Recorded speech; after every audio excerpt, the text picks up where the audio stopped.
Dice, y ocurrió que al dejar salir el faraón al pueblo hebreo, este no fue conducido por el Eterno por el camino de la tierra de los filisteos, que no son los palestinos, ojo, que estaba cerca, porque se dijo Dios, que el pueblo no se arrepienta al ver guerra y quiera volver a Egipto. Miedo. E hizo Dios, en cambio, que el pueblo tomara el camino del desierto, dando un rodeo hacia el Mar Rojo. Y armados salieron los hijos de Israel de la tierra de Egipto. Y llevó Moisés consigo los huesos de José, cumpliendo lo que éste les había hecho jurar a los hijos de Israel para cuando los redimiera el Eterno. Y viajaron de Sucot al día siguiente y acamparon en Etam, en el extremo del desierto. Y el Eterno iba delante de ellos de día, guiándolos con una columna de nube, y de noche con una columna de fuego, para alumbrarles el camino. No se apartaba la columna de nube de día y la columna de fuego de noche, siempre delante del pueblo. Y le dijo el Eterno a Moisés, dile a los hijos de Israel que se vuelvan y acampen delante de Pi Ahirot, entre Migdol y el mar, frente a Balsefón. Frente al mar van a acampar. Y dirá el faraón que los hijos de Israel se han extraviado en medio del desierto. Entonces, perdón, endureceré su corazón y los va a perseguir. Y yo voy a gloriarme en el faraón y todo su ejército, y sabrá Egipto que yo soy el Eterno. Y así lo hicieron. Y le dijeron al faraón que el pueblo de Israel había huido y no se había limitado a adorar al Eterno. Y fue cambiada la disposición del faraón y su gente para con el pueblo hebreo, y dijeron, ¿qué hicimos que dejamos ir a Israel para que dejara de servirnos? Entonces el faraón unció sus carros de guerra y partió con su gente. Tomó todos los carros disponibles de Egipto, unos 600 carros escogidos, con sus respectivos capitanes. Y el faraón, con el corazón que el Eterno había hecho endurecer, se lanzó en pos de los hijos de Israel que habían salido con mano alta o confiados. Y los egipcios en su persecución con los carros los alcanzaron acampando junto al mar, cerca de Pi Ahirot, frente a Balsefón. Y al acercarse el ejército del faraón, alzaron sus ojos los hijos de Israel y se aterrorizaron al ver la marcha de los egipcios y clamaron desesperadamente al Eterno. Y reclamaron a Moisés, ¿acaso no había sepultura en Egipto que nos tomaste para morir en el desierto? ¿Qué nos hiciste al sacarnos del Egipto? ¿No te decíamos en Egipto que nos dejara seguir sirviendo a los egipcios? Que mejor era servirles que morir en el desierto. Y le respondió Moisés, no teman, tranquilícense, y ya van a ver cómo los va a salvar hoy el Eterno. Pues los egipcios que han visto hoy, no los van a volver a ver nunca más.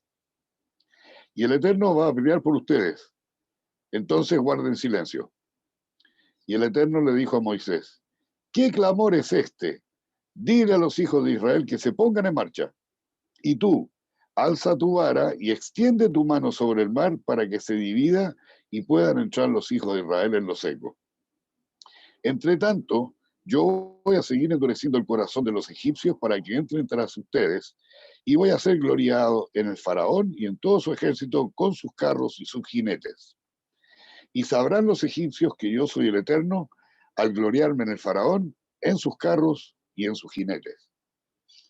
Y el ángel de Dios se puso detrás de ellos, de modo que la columna de nube que iba delante se puso detrás de ellos, entre el campamento de los egipcios y el de Israel.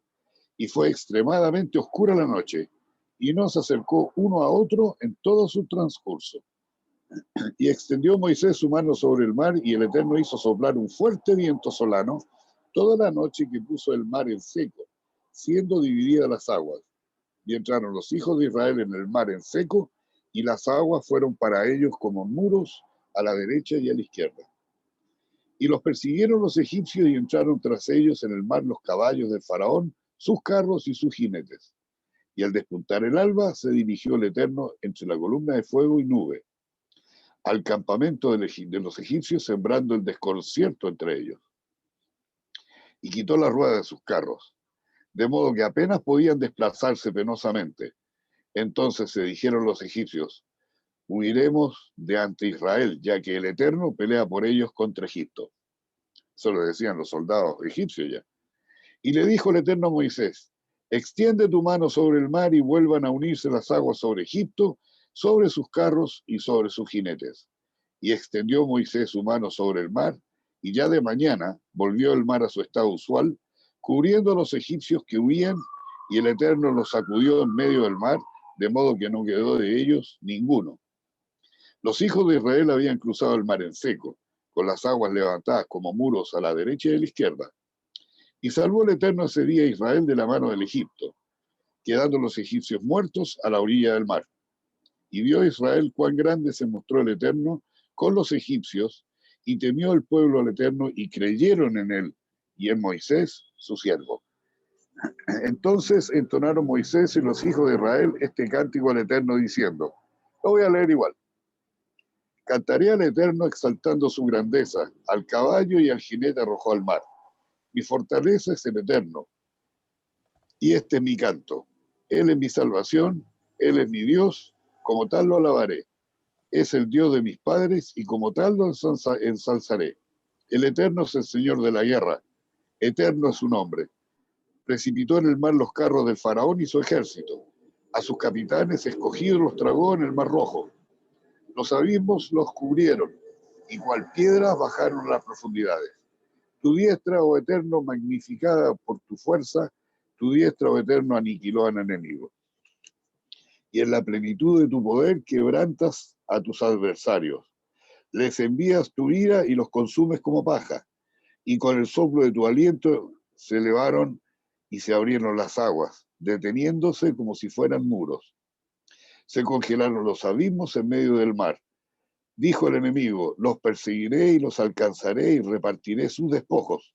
Con los que hartaré mi alma, desenvainaré mi espada y los quebrantaré mi mano. Pero tú soplaste con tu poderoso hálito y el mar se los fue cubriendo, hasta que se hundieron como plomo en las terribles aguas. ¿Quién como tú? Aquí la mija moja Beelima Donai. ¿Quién como tú entre los dioses, oh eterno?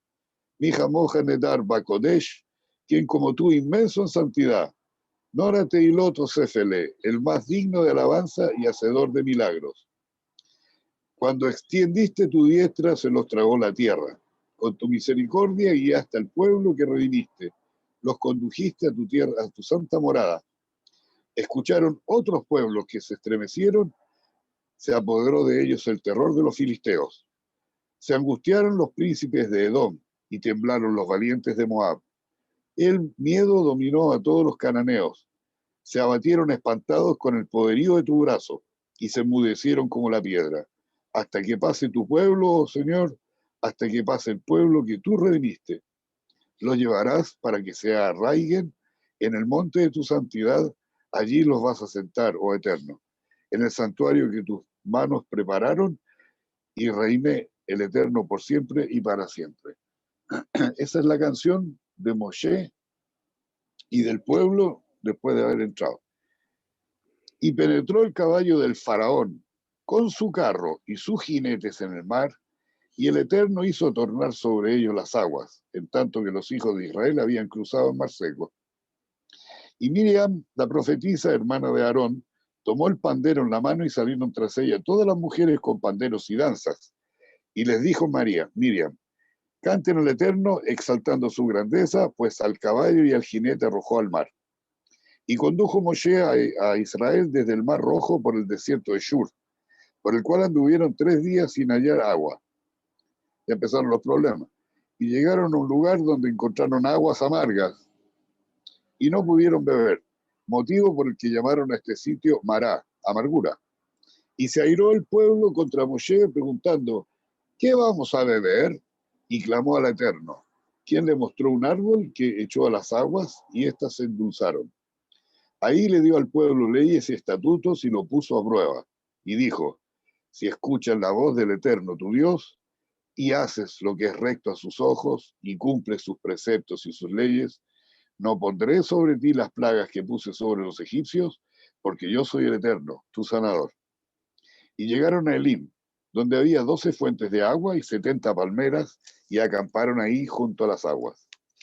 Y viajó toda la congregación de los hijos de Israel desde Elim hasta el desierto de Sin, que está entre Elim y Sinai, a los 15 días del segundo mes de su salida de la tierra de Egipto. Y protestaba toda la comunidad de los hijos de Israel contra Moisés y contra Aarón en el desierto.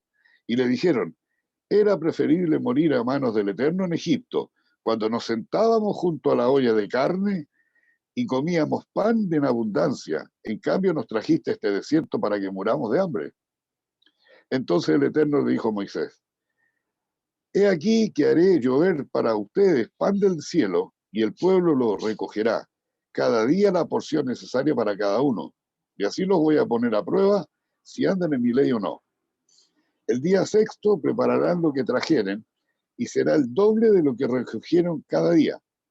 Y le dijeron Moisés a Aarón a los hijos de Israel, esta tarde van a saber que fue el Eterno quien los libró de Egipto, y por la mañana van a ver la gloria del Eterno al oír sus protestas. Pero ¿qué somos nosotros para que murmuren contra nosotros? Y añadió Moisés, esta tarde el Eterno les va a dar carne para comer y mañana pan en abundancia, ya que oyó sus murmuraciones. Tengan en cuenta que sus protestas no recaen sobre nosotros, sino sobre el Eterno. Y le dijo Moisés a Aarón, dile a la congregación de los hijos de Israel, acérquense al Eterno, pues escuchó sus murmuraciones. Y al hablar a Aarón, a la congregación de los hijos de Israel, apareció la gloria del Eterno en la nube en medio del desierto. Y le dijo el Eterno a Moisés, oí las murmuraciones de los hijos de Israel. Dile que a la caída de la tarde comerán carne y por la mañana se van a hartar de pan y sabrán que yo soy el Eterno su Dios. Y por la tarde se cubrió el campamento de codornices, y por la mañana una capa de rocío circundó el campamento. Y se elevó la capa de rocío, quedando sobre el suelo una suerte de capa delgada, escamosa, semejante a la escarcha sobre la tierra. Y al ver esto, los hijos de Israel preguntaron entre sí, ¿qué es? Maná. De ahí viene la palabra maná. ¿Qué es? Porque no sabían qué era. Y les explicó Moisés, es el pan que les da el Eterno para que coman. Esto es lo que ordenó el Eterno. Van a recoger cada cual lo que necesite, un homer, que es una medida, por cabeza, según el número de almas de cada tienda. Y así lo hicieron los hijos de Israel y recogieron algunos más y otros menos. Y midieron con el homer y nada le sobró al que había recogido mucho y nada le faltó al que había recogido poco. Cada cual obtuvo lo que necesitaba para comer. Y les dijo Moisés, nadie deje sobras para mañana. Pero algunos no escucharon a Moisés y dejaron que sobrara algo para el día siguiente. Y eso crió gusanos y mal olor, provocando la ira de Moisés contra ellos. Y cada mañana recogía cada cual su parte que se derretía a medida que se calentaba el sol. Y en el sexto día recogieron pan doble, 2 homer por cada uno, y todos los jefes de la congregación se presentaron ante Moisés para contarles el acontecimiento. Y les explicó Moisés, esto es lo que dijo el Eterno, mañana es el día del descanso, Shabbat, día santo para el Eterno. Lo que han de cocer, cózanlo hoy, y lo que van a cocinar, cocínenlo hoy, y guarden lo que se quede para mañana. Y lo dejaron para mañana siguiente, como había ordenado Moisés, y no se criaron ni gusanos, ni se puso de mal olor. Entonces dijo Moisés, cómanlo hoy, que es Shabbat, día de reposo para el Eterno. Pues hoy no van a hallar en el campo. Durante 6 días en la semana lo van a recoger, pero en el séptimo día, Shabbat, no lo habrá. Y en efecto, algunos que salieron al campo en el día séptimo para recoger el maná o el pan, no lo encontraron. Entonces le dijo el Eterno a Moisés, ¿hasta cuándo no van a cumplir mi mandamiento y mis leyes? Consideren que el Eterno les dio el sábado, por lo cual es el día sexto. Él da pan para 2 días. Permanezca entonces cada cual en su lugar en el séptimo día. Y descansó el pueblo en el día séptimo. Y llamó la congregación de Israel al pan que comía maná.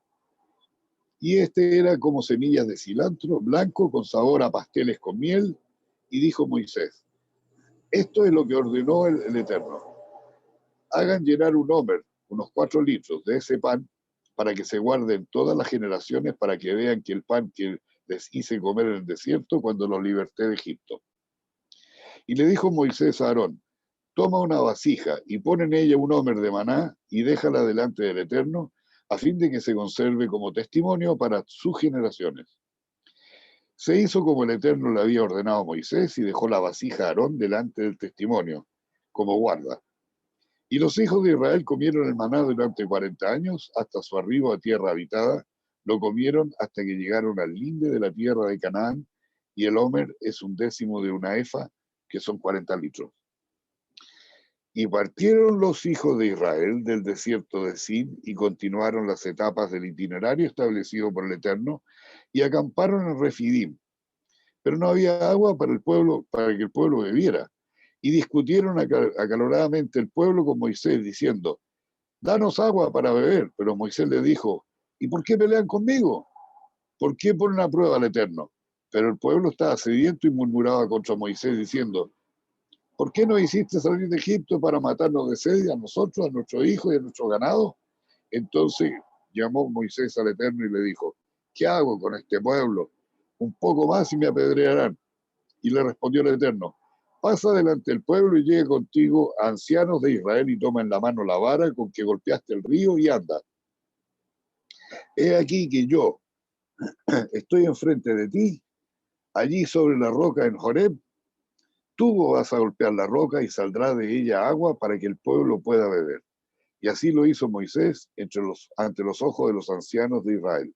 Y llamó al lugar Masá, prueba, y Meribá, querella, por haber puesto en ellos a prueba al Eterno y por haber reñido contra Moisés. Incluso habían preguntado, ¿está el Eterno con nosotros, sí o no? Y vinieron los amalecitas y combatieron con Israel en Refidim. Y le dijo Moshe a Joshua, escoge hombres fuertes para luchar por nosotros y hazle frente a Amalek.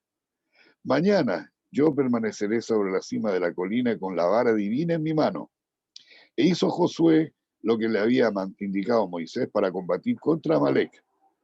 Y Moisés, Aarón y Hur subieron a la cumbre de la colina, y cuando alzaba Moisés su mano dominaba Israel, pero cuando abandonaba su mano era Amalek, el que llevaba la mejor parte de la lucha. Es que las manos de Moisés estaban cansadas, por lo cual sus acompañantes tomaron una piedra y la pusieron debajo de él para que se sentara. Y Aarón y Hur sostenían las manos de Moisés, uno a la derecha y el otro a la izquierda, con gran firmeza. Así Josué pudo debilitar a los amalecitas a filo de espada. Y le dijo el Eterno a Moisés, escribe para recordación y ponlo en oídos de Josué como recordación, que borraré la memoria de Amalek de debajo del cielo. Y construyó Moisés un altar que llamó el Eterno mi bandera. Y explicó, porque alzó la mano contra el trono de Dios, habrá guerra del Eterno contra Amalek a través de las generaciones. Y ahí terminamos la parashá de hoy. Varias cosas interesantes y varios midrashim. En esta parashá ya sabemos que el pueblo sale y Dios los quiere proteger, primero diciéndole no vayan por el lado de los filisteos o los pelishtim, que ojo, no son los palestinos, para que no tengan miedo cuando haya guerra. Lo hizo desviar del camino. Después de eso, hay un midrash que dice que cuando llegaron los egipcios, el pueblo estaba atemorizado, estaba muerto de miedo, totalmente aterrorizado porque se veían que iban a ser cazados y empezaron a dudar. Habían visto todos los milagros de Hashem, habían visto las 10 plagas, habían visto la muerte de los primogénitos, habían visto todo eso, pero todavía no tenían fe ni confianza. Y cuando iban a cruzar el mar, el pueblo dice, ¿qué hacemos ahora? ¿Qué hacemos ahora? Y Dios le dice claramente, ¿hasta cuándo me rezan? Actúa. En este caso, lo que está haciendo Dios es decir, hey, yo les presto mi ayuda, pero ustedes ayúdense solos también. O sea, ustedes no pueden pretender que yo haga todo y ustedes sigan de brazos cruzados y ay, gracias, gracias, gracias. Ustedes también se tienen que poner, tener fe en sí mismos y hacer las cosas. No hay que poner las manos ni la cabeza en lo externo. Dios sálvame, Dios sálvame. No, sálvate tú primero, esfuérzate. Como dice el dicho, a Dios dando y con el mazo, a Dios rogando y con el mazo dando. O sea, tú tenés que esforzarse también, tenés que hacer las cosas para que Dios te escuche y te diga, bien, ya, de acuerdo, voy a apiadar de ti. Después tenemos cuando cruzan el mar, el Yam Suf,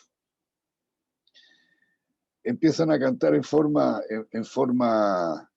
al unísono todo, porque como que fue una liberación del espíritu. Ellos todavía se sentían esclavos, pero cuando ya salieron y se vieron libres de las garras de Egipto y se vieron libres de la, de la esclavitud, empezaron a cantar en forma con más fe, con más tranquilidad, estamos libres, estamos libres. Pero ahora, ¿qué hacemos con nuestra libertad? ¿Qué hacemos con nuestra libertad? Y obviamente, ¿a dónde nos dirige? ¿A dónde nos vamos? ¿Qué hacemos? Pero siempre hay un Dios que está dirigiendo. Siempre le dice a Moisés, dirígelos tú, que vayan acá, que vayan allá. Siempre hay una persona que estaba dirigiendo al pueblo para el bien, para su beneficio. Moisés nunca quiso ser el gran legislador. Dios lo escogió y punto. Cuando, y después de esta para allá, tenemos que, uno, esta fiesta de liberación, que inicialmente fue hecha una liberación para el pueblo hebreo, el pueblo israelita, es una fiesta de liberación en realidad para todo el mundo, para que todo el mundo se libere de las cadenas de la opresión, de los grandes señores, de las grandes corporaciones. Es una liberación propia. Cada uno tiene que liberarse de todas las chancas y de todo lo que nos mantiene cautivos. En el fondo, esta fiesta de liberación es una fiesta de liberación inicialmente para el pueblo hebreo, porque eran esclavos, pero nosotros seguimos siendo esclavos de mil cosas. Y eso es lo que representa en el fondo lo que es el Pesaj, la liberación mental, espiritual, la liberación física, de muchas cosas que nos están comprimiendo y normalmente que nos están haciendo ser esclavos de muchas cosas. Después, y la última parte de la parashá, que es interesante, los amalecitas, Amalek. Amalek era un pueblo que sí creía en Dios, pero le importaba un pucho, no le importaba nada. Porque lo primero que hicieron al ver salir un pueblo, que si se dijeron en el canto de Moisés, todos los otros pueblos se asustaron ante Hashem, se sintieron cohibidos, se asustaron, inclusive hasta los egipcios reconocieron, este es el Dios de Israel que está con ellos.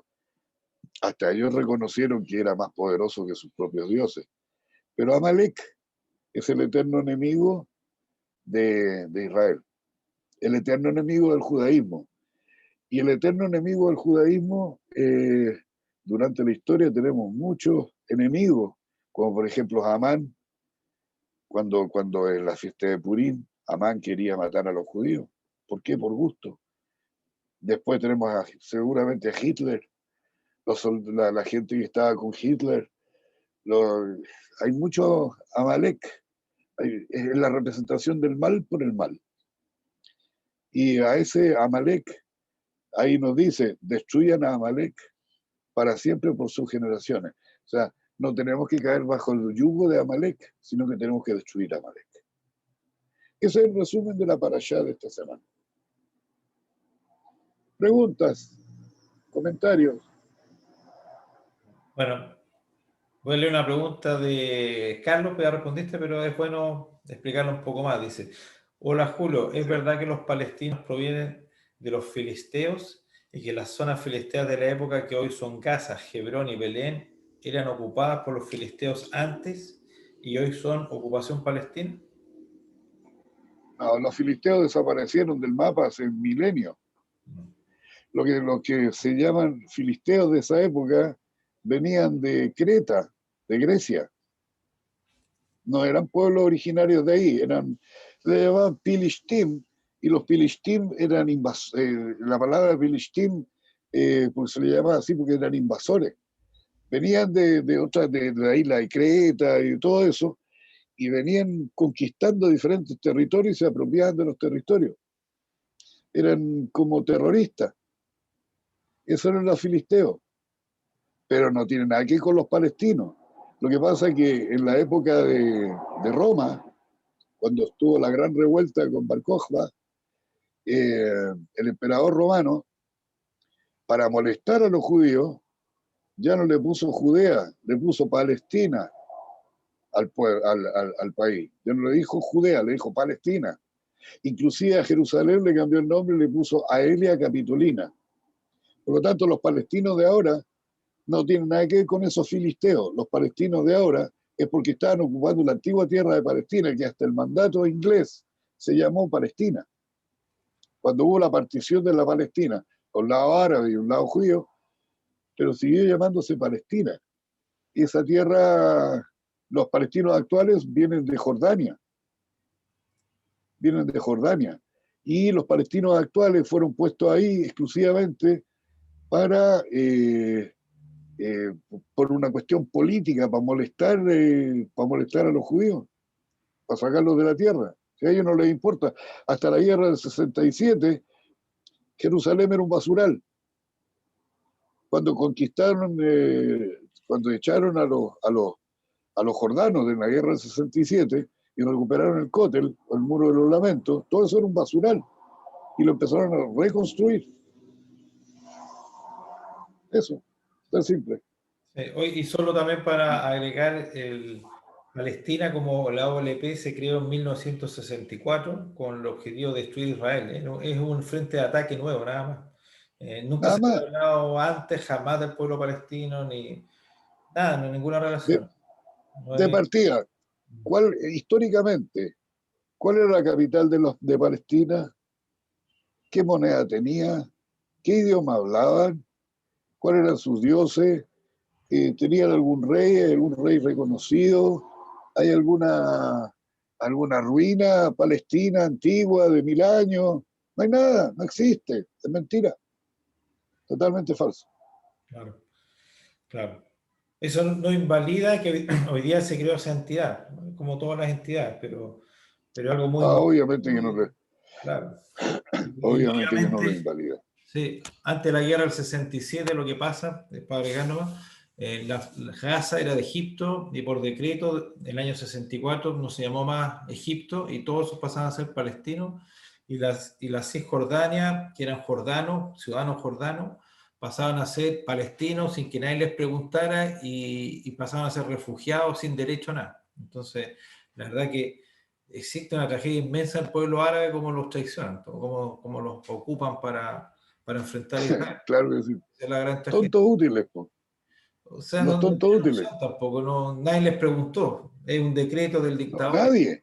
No, nadie les Pero es preguntó. que escúchame, en la Cisjordania se llama Cisjordania, Claro, porque vienen de Jordania. Y los claro, de Gaza, ¿quién los agarró? Jamás, que son terroristas. Y claro. los tienen capturados. Y los enseñan lo único que quieren es destruir el Estado de Israel. Y después que destruyen el Estado de Israel, ¿qué va a pasar?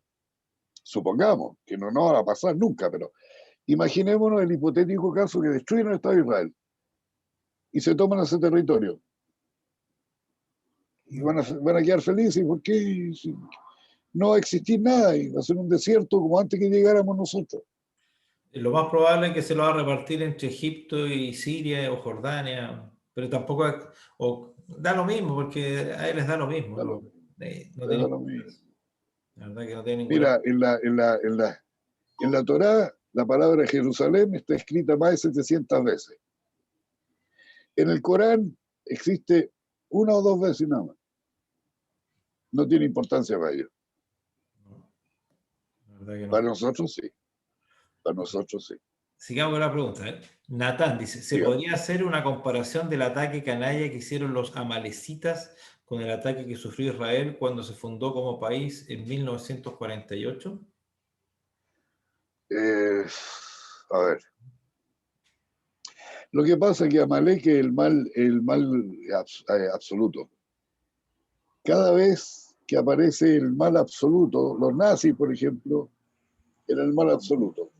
Los pogrom, el mal absoluto. Siempre han habido amalecitas contra el pueblo de Israel. No estoy muy seguro si el ataque de los árabes contra Israel haya sido de Amalek. Es muy probable que sí. Es muy probable que sí, porque siempre que alguien nos trata de destruir es porque Amalek está detrás. Es muy probable que sí. De hecho, el mufti de Jerusalén se unió contra Hitler, o sea, no contra, con Hitler, Sí. en el año 32, 33, ya para destruir al pueblo judío de esa época, que estaban ahí. Antes para poder destruir a Israel y el pueblo judío. O sea, hasta el mufti de Jerusalén, que era un imán árabe, también fue Amalek. Sí. Oye, y parece que históricamente creo que se juntaron antes del año 42. Se dice, no es demostrado, que las iniciaciones de la solución final parte de esas conversaciones entre el mufti de De Jerusalén Jerusalén. con los nazis. Porque los nazis no Sí. tenían pensado terminar a los judíos, querían expulsarlos o hacerlos trabajar. Pero la solución final nació en ¿Cómo el es? año ¿Cómo? 42. Dicen que fue Ah, inspirada en el mufti de Jerusalén. Pero claro. es probable. He leído algo de eso y me da la impresión de que, bueno, Hitler de partida siempre odió a los judíos. Sí, claro. Para él los judíos eran su supremacía racial, para él los judíos eran menos que personas, eran humanoides, éramos cosas, éramos prescindibles, destructibles, no servíamos para nada. Para él nosotros éramos animales prácticamente menos que animales, porque querían más a sus animales que nosotros. El grado de, el grado de maldad, el grado de impiedad, el grado de absoluta desprecio por la vida humana, él lo transmitió. Y obviamente que hay otros, ¿cómo se llama?, jerarcas nazis que también se sumaron a esta causa porque también eran antisemitas y también se pueden llamar que son de Amalek, también Correcto. son descendientes de Amalek, Ok. todos ellos.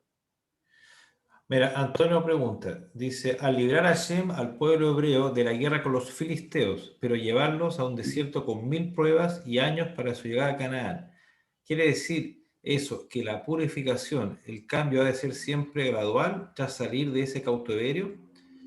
¿Acaso una guerra por su libertad no les hubiera sido menos demoroso para adquirir valor que dar vueltas por un desierto? ¿Por qué libró a Hashem de la guerra con los filisteos y no del desierto y sus pruebas? Bueno, buena. Sí, no, esto tiene una respuesta más o menos cabalística en todo caso, ¿eh? No una respuesta religiosa, una respuesta cabalística. Dicen que, ahora, aquí se anuncia de los 40 años de Israel en el desierto, pero todavía no vemos que se está anunciando, o sea, que Dios los castiga con los 40 años en el desierto. En esta para allá. Los 40 años en el desierto, la respuesta física fue que porque los 10 espías que entraron a la tierra de Canaán, que nos mandó Moisés, por cuenta propia, ojo, se fueron y 10 dieron una mala información, o sea, fueron 12, entre ellos fueron Caleb y Joshua. Fueron 12 a la tierra de Canaán. 10 dieron un mal informe y 2, que son Caleb y Joshua, dieron un informe positivo. Eso lo vamos a leer después, pero ahí Dios dice, esta congregación la voy a castigar. Por cada día que estuvieron allá, y estuvieron 40 días, los voy a hacer sufrir un año. Les digo 40 años. En el fondo, si vemos en esta para allá, que aparece que ya nos va a castigar 40 años en el desierto, la Torá no está escrita en forma cronológica. Tenemos que tomar en consideración eso. La Torá nunca ha sido en forma cronológica. Siempre hay partes que saltan de un lado para otro. ¿Para qué? Porque está constituida de esa manera la Torá, y punto. Así la determinaron los Talmidim y ya. Esa es materia de otra consulta. Pero también la explicación cabalística es la siguiente. Nosotros necesitamos pasar 40 etapas en nuestra vida. Cada etapa tiene que superar a la otra, para que al final, cuando miremos hacia atrás, seamos libres. Eso, en el fondo, por eso es. Porque cada etapa que tenemos que vivir en la vida nos va enseñando algo. Son peldaños para ir subiendo. Okay. Eso es. Dice Luis, qué curioso que tantas personas comiendo diariamente del milagro de Dios en un desierto por 40 años aún dudaran o cuestionaran las cosas. Me deja pensando sobre las personas. ¿Dudarán? Sí. Después de tanto milagro. Pero lógico. Lógico. Lo que te decía al principio, el vaso medio lleno, el vaso medio vacío. No, el ser humano siempre va a dudar. Algunos le van a atribuir a Dios lo que le pasa, otros lo van a atribuir a la suerte o la mala suerte. Otros le van a echar la culpa a un tercero de lo que les pasa. Pero nadie asume que lo que te está pasando en el fondo es para que tú tengas fe de que hay una fuerza superior que te está llevando al camino que tú necesitas ir. Esa fe es tan poderosa, pero la gente la oculta. ¿Cómo la oculta? La oculta con echarle la culpa al otro, que esté buena suerte, que yo lo hice porque yo tuve la gana de hacerlo. Pero si Dios te dice, oye, no te lo voy a dar porque no quiero, por mucho esfuerzo que tú pongas, nunca lo vas a lograr. Pero la respuesta va en que la gente siempre va a dudar, siempre, porque anímicamente está hecha de esa manera y espiritualmente siempre es muy baja. Necesita espiritualmente ver señales para darse cuenta y tener fe.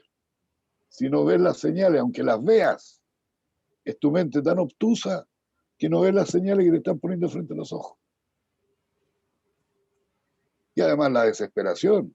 Si tú quieres comer ahora y no puedes, ¿qué hago? Y si alguien llega y te dice, oye, me sobra una sopaipilla, tómala. Ay, gracias, qué sé yo. ¿A quién le atribuye la sopaipilla? ¿A la persona que te lo dio? ¿O a Dios que mandó a la persona para que te diera la sopaipilla? Va más o menos como en ese rango de cosas. Ya, Jacqueline pregunta, ¿sí? ¿Por qué fueron 40 vueltas o 40 años? No sé a qué se refiere. Los 40 años. 40. Lo que pasa es que, como te lo expliqué recién, no está en esta para allá lo menciona. Pero cuando Moisés manda a los espías a la tierra de Canaán para que le den un informe de cómo era la tierra para poder entrar en ella, ellos los 12 espías, 10 dieron un mal informe, o se asustaron, dijeron son grandes como langostas, o sea, son grandes como monstruos, como gigantes, nosotros nos vemos como langosta ante ellos. Efectivamente la tierra es buena, más la leche y miel, todo es grande, es bonito, es precioso, pero se asustaron, tuvieron miedo, se pusieron humanos, como todo el mundo, se asustaron. Pero todos dieron un buen informe. Y por cada día que estuvieron allá en Egipto, por cada día que estuvieron en Canaán y dieron un mal informe, esos 10, Dios los castigó por esos 10, en que cada día era un año. Por lo tanto, por eso son los 40 años en el desierto. Y de ahí vienen los 10 también que tenemos que tener un minyan. un grupo mínimo de hombres para poder hacer el servicio religioso. De ahí viene la palabra minyan, que significa congregación. Carlos pregunta, los años en esa época eran más cortos, ¿cierto? Cronológicamente primero viene el libro de Job en el Tanaj, ¿cierto? Tanaj, Antiguo Testamento, ¿no? No, Job es posterior a la Torá, Claro. muy posterior. Job está en o sea, Job está en el Tanaj, pero no está en la Torá. La Torá es, desde los primeros 5 libros de Moisés son la Torá. Y en el Tanaj, que son la Torá, ¿cómo se llama esto? Los Nevi'im y los Ketuvim, que son los libros apócrifos y ¿cómo se llama esto? Los Nevi'im, los profetas. Eso es posterior a la Torá. La Torá es solamente los 5 libros de Moisés. Job viene después. Perfecto. Job es de la época de los rabínicas. Antonio pregunta, dice, favor, ¿por qué la vara de Moshe debía al final ser sujetada por varios? Moshe hizo varios milagros con esa vara y Hashem lo usó impresionantemente. ¿Qué secreto habita en que ese día de batalla Moshe no pudiera sostener solo la vara? ¿Significa una lección de humanidad, de humildad, perdón? ¿Es que al final se No, necesita asistencia? no, lo que pasa es que Moisés ya en esa época ya tenía más de 80 años. Ya no era joven. A pesar de que tenía toda la fuerza y todo esto, pero no era joven. Entonces ahí dice que cuando él levantaba los brazos con la vara, ganaba Israel la batalla. Cuando él bajaba los brazos, ganaban los amalecitas, los Amalek. Entonces, para poder ganar la batalla, tenía que tener siempre los brazos arriba. Y obviamente se le cansaron los brazos, por eso que vinieron los dos a sostenerle los brazos para que no se le cayeran los brazos y poder ganar la batalla contra Amalek. En el fondo lo que le está diciendo, es, hey, Amalek va a existir siempre. No bajen los brazos. Siempre, siempre ten los brazos arriba. Siempre está dispuesto a luchar. Porque si bajan los brazos, Amalek te va a ganar. Eso es lo que en el fondo te está diciendo. Amalek te va a atacar siempre. Cuando te vea débil, te va a atacar. Cuando te vea que está triste, te va a atacar. Cuando te vea en mala forma, te va a atacar. Cuando te vea donde te pueda atacar, te va a atacar. No bajes los brazos. Siempre sigue luchando. No bajes los brazos y defiéndete contra Amalek y dale con todo. Eso es lo que te está diciendo en el fondo. Lucha contra el mal. Carlito, ¿cómo estáis? Oye, Oye, un comentario perdón, como de Sí, consulta. claro. A mí me da la impresión de que la gran debilidad del faraón era su orgullo. Se creía un dios. Y pareciera que Dios te dice que al conocer bien a tu enemigo, tú mismo vas a saber cómo actuar. Porque él ya sabía lo que iba a pasar. Es como cuando tú tienes el conocimiento del enemigo casi a la perfección, tú más o menos vas planificando y sabiendo lo que va a venir. Como que te va enseñando un poco a un conocimiento profundo de contra qué estás luchando. Porque el faraón en sí no era como un Amalek, no era un gallo que mataba por matar, pero sí se creía un dios. Él para él era el dios en la tierra. Y cuando tú vas y pareciera que cada plaga era un ataque a su orgullo, porque te demuere un dios, te demuere otro dios, te demuere otro dios. Entonces sabía cómo iba a reaccionar. Incluso, por ejemplo, yo leí el libro de Winston Churchill, sabía muy bien cómo era Hitler. Incluso varias veces lo pueden haber matado al final de la guerra, pero ellos mismos creyeron, si lo mato, va a agarrar a un general alemán mucho mejor y va a ser más difícil ganar a estos gallos. Como este tipo era orgulloso, era tonto, era un tipo que agarró el ejército alemán al final, fue mucho más fácil derrotarlo. Entonces, te está enseñando un poco eso, te va diciendo, oye, ve la gran debilidad del otro y mátalo. Incluso se ocupa hoy día, cuando tú no puedes agarrar la mafia lo ocupa, o el ejército, cuando tú no puedes destruir a tu enemigo, le matas a tu hijo. como lo hicieron Saddam Hussein, me acuerdo perfectamente, le mataron los 2 hijos y cayó a las 2 semanas. Lo hicieron con Gaddafi también, le mataron los hijos y caen rápido. ¿Puede ser o no? ¿Es una apreciación? Es una apreciación, pero yo creo que mi humilde opinión es la siguiente. El faraón tenía esclavizado al pueblo judío por un asunto netamente comercial. Yeah. Nada más, un asunto comercial, igual que los americanos que tenían esclavos y hacerlos trabajar en el algodón, un asunto netamente comercial. No había nada religioso, no había nada religioso. No.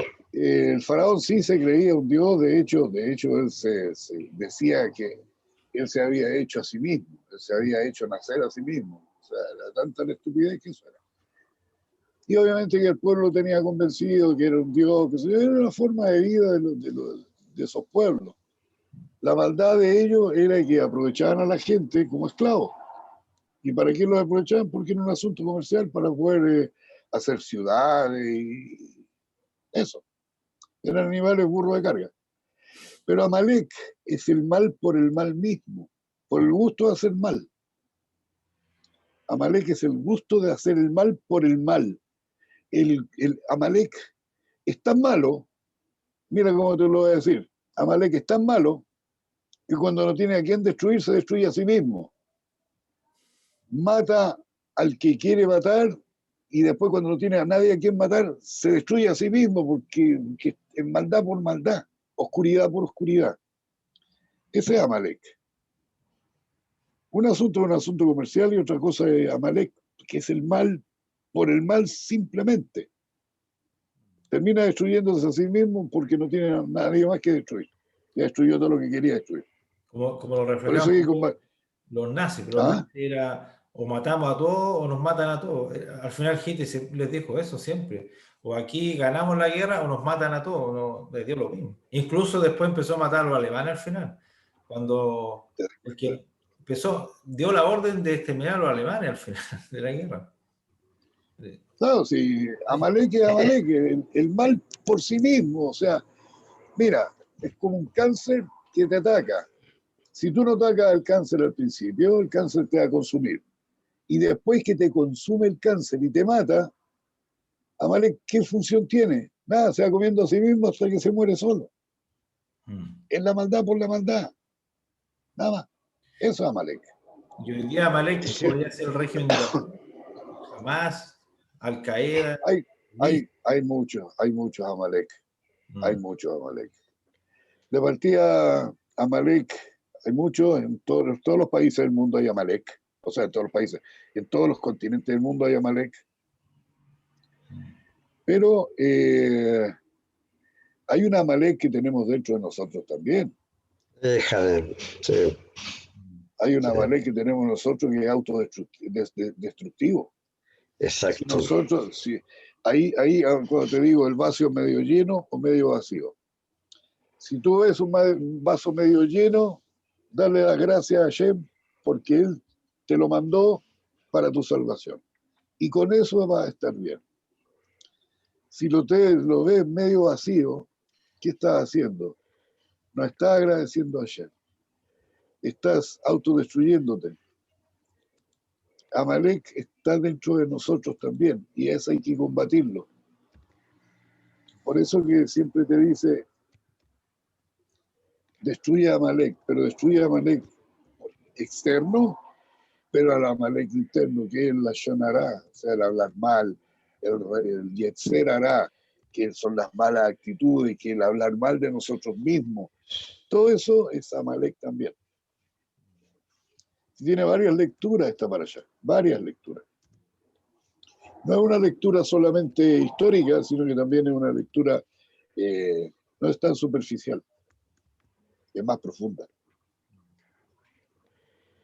¿Qué más? ¿Alguna pregunta? ¿Algún otro comentario? ¿Alguien?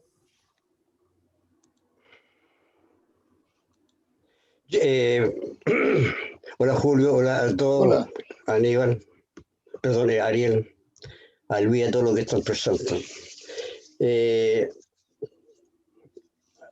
Lo que dijo Julio me hizo recordar al gran rabino Isaac Kaduri, que él también habla sobre la transmisión de Amalek que está entre nosotros y que eso cómo podríamos radicarlo.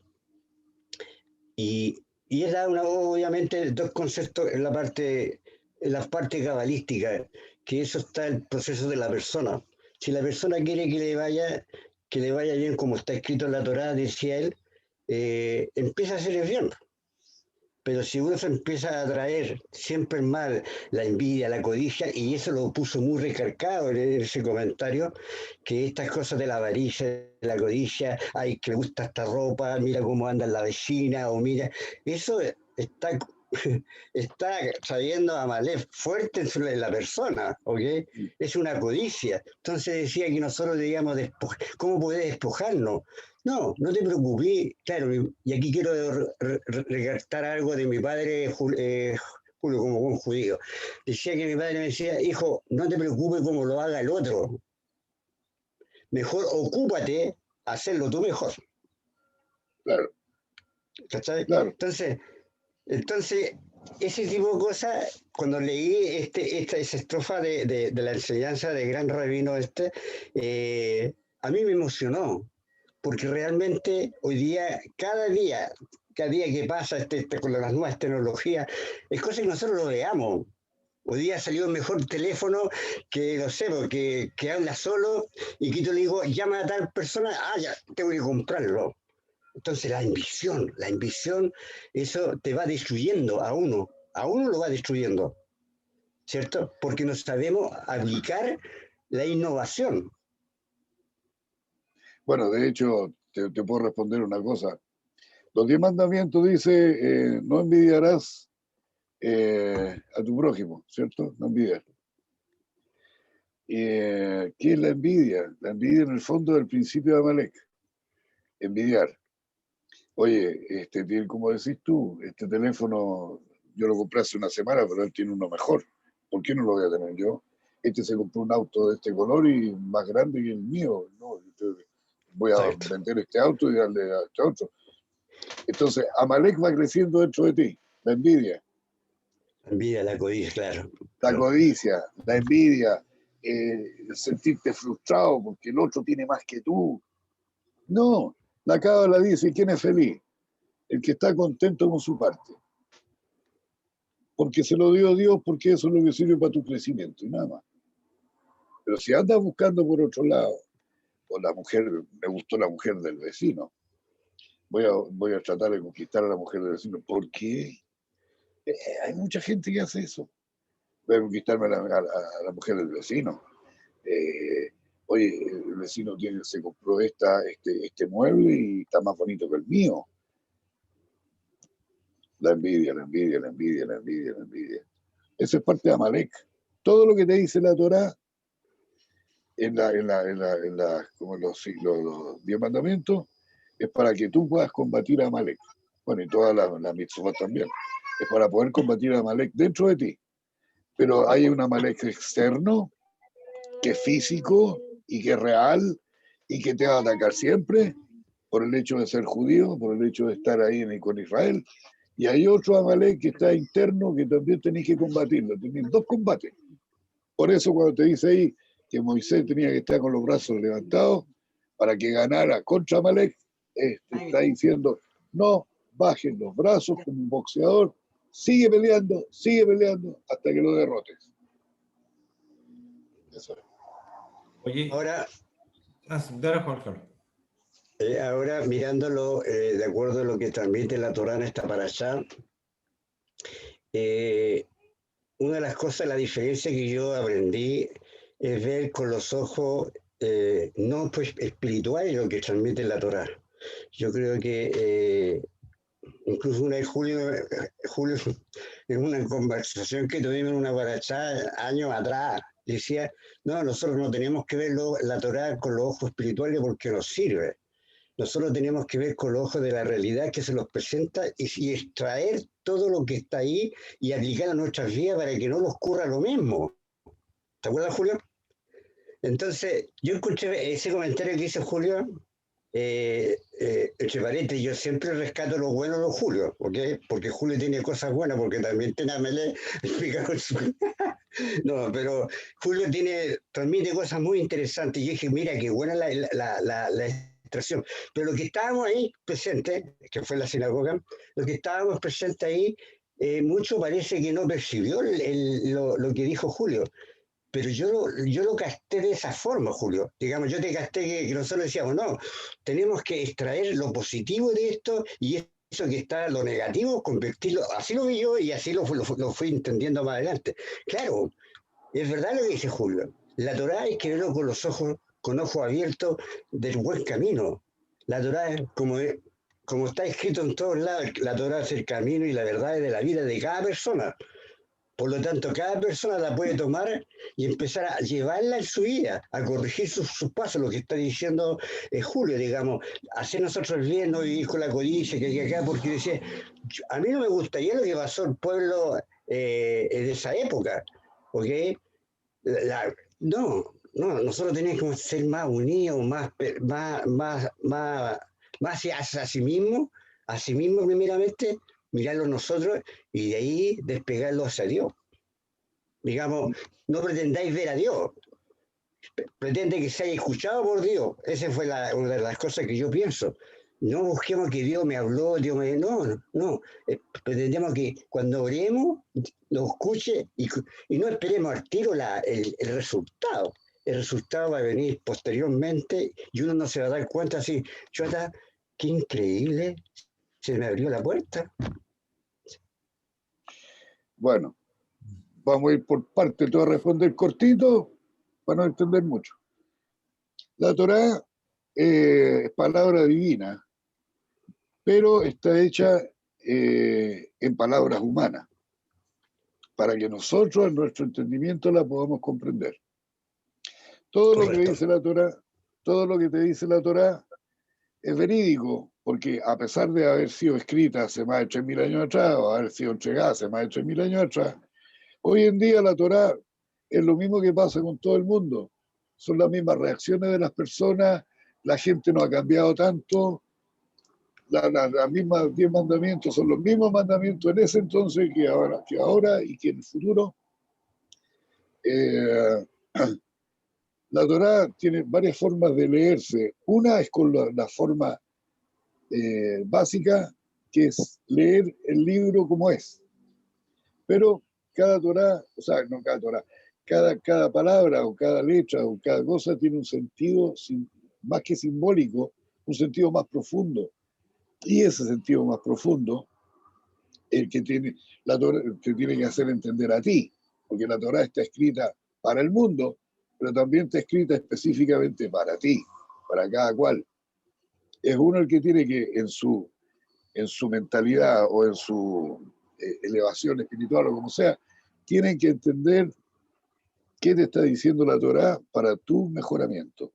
Y efectivamente, si tú vas en favor de la Torá, haciendo las cosas como corresponde, se te van abriendo puertas, y no puertas espirituales, sino que puertas físicas, donde tú vas viendo que mientras más agradeces, mientras más estás entendiendo, mientras más haces preguntas, mientras más profundizas, se te abren más puertas en la vida. Es algo que te llega solo, no lo buscas. Y una de las cosas más importantes es ser humilde, entender que todo lo que te llega y tienes que agradecerlo, todo. Todo agradecerlo, todo. Como lo dije en un principio. El no agradecimiento te cierra puertas. El agradecimiento sincero de corazón, sincero del alma, sincero de adentro, percibiendo que todo viene de arriba, ese agradecimiento te trae más beneficios todavía. Espero haber respondido a tus consultas así en breve. Oye, un comentario, me acuerdo una vez que escuchaba la clase de un rabino, el Jonathan de Gales, que me viene entretenido.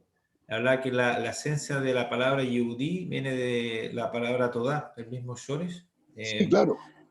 Y quiere decir agradecido. Un agradecido es una esencia Yehudí, no necesariamente hay que ser judío para ser agradecido. Y hablaba el caso de la Amalek en el caso, por ejemplo, de Amán, Amán era el vicepresidente, podría decirse actualmente, Vicecónsul estaba debajo del de, gran rey de Persia. de Persia era un Azuero. imperio, o sea, tenía dinero, mujeres, tenía todo el mundo lo quería, era el tipo más importante, o sea, ¿qué más quería? Pero, Era como José después del faraón. claro, pero el tipo se emputece porque un simple judío no se agacha. O sea, una persona agradecida le importa un comino, ¿qué me importa? No lo pesca. Pero Ahí tenéis. está mostrando que esa esencia del mal, des lo que le des. O sea, le puedes dar todo y va a seguir mal agradecido, va a seguir haciendo, va a seguir. No hay caso. O sea, no hay caso. Pero te aseguro una cosa, que si Mardoqueo, que el tío Esther, o el primo, Mardoqueo, no hubiera sido judío, no le hubiera hecho nada. Lo No, hubieran matado nomás. lo hubiese matado solo a él. Pero a él le dio Claro, rabia, quiero destruir a ese pueblo. Es una cosa que. claro. Se fue contra todo Israel, ¿viste? Ahí tenía Amalek. Claro, que es el Porque mal por uno el hace mal. algo, Mm, el mal por el mal, eso es Amalek. El mal porque sí, por el gusto de ser malo nomás, sí. nada más. Es como con los nazis, no había nada que hacer. Uno puede haber dado todo, no hay caso. Da lo mismo, era el judío, tenía que morir o sufrir o lo que fuera. Claro.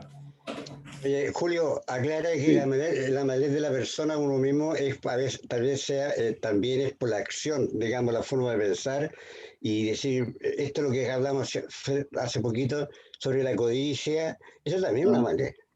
Entonces, la acción que uno debe pensar es decir, oye, ¿por qué este gallo está haciendo esto? No me gusta lo que está haciendo, no, está feo. Digamos, por eso a las cosas hay que pensarlas antes de, de, de, antes tenemos que meditar lo que vamos a decir, porque en mira, realidad es, todo parte con el pelambre. El pelambre es Amalek también, el pelambre. Porque hay una historia que un tipo llega donde el rabino le dice, rabino, ¿qué es el pelambre? Pero te lo estoy poniendo en palabras actuales. ¿Qué es el pelambre? Mira, le dijo, trae mañana una almohada de pluma. Y ahí conversamos. Al día siguiente trajo una almohada de pluma al rabino. Le dice, ya rabino, traje la almohada de pluma. Ya, toma este cuchillo y rómpela. ¿Pero cómo? Hazlo. La rompió. Ahora anda a la ventana y disemina las plumas. Y diseminó las plumas. Y agarró el viento y se llevó todas las plumas. Ahora anda abajo y trae las plumas que puedas. Y trajo las plumas. Y dijo, pucha, no alcanzo a llenar ni un cuarto de la... Ya le dijo.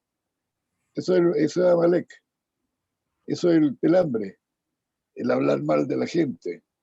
Eso te produce odio. Porque lo desparramas y ya no lo puedes volver a entrar a la almohada. La almohada es tu boca. Ya salió de tu boca. Hablaste mal. Alguien lo escuchó y alguien lo tomó como cierto. Y de ahí parte el odio. La odiosidad. Hay que saber con qué se habla, cómo se dice. Por eso que de repente hay que decir sí y de repente no. No hay que hacer mayor información.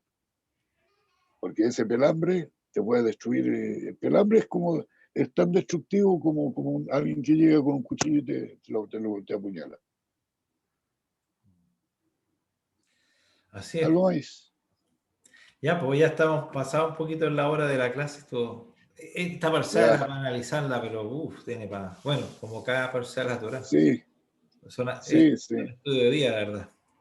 Lo que pasa es que cada persona analiza la parashá Sí, de acuerdo a su no capacidad, sino que de acuerdo a los puntos que más le llaman la atención. también, también.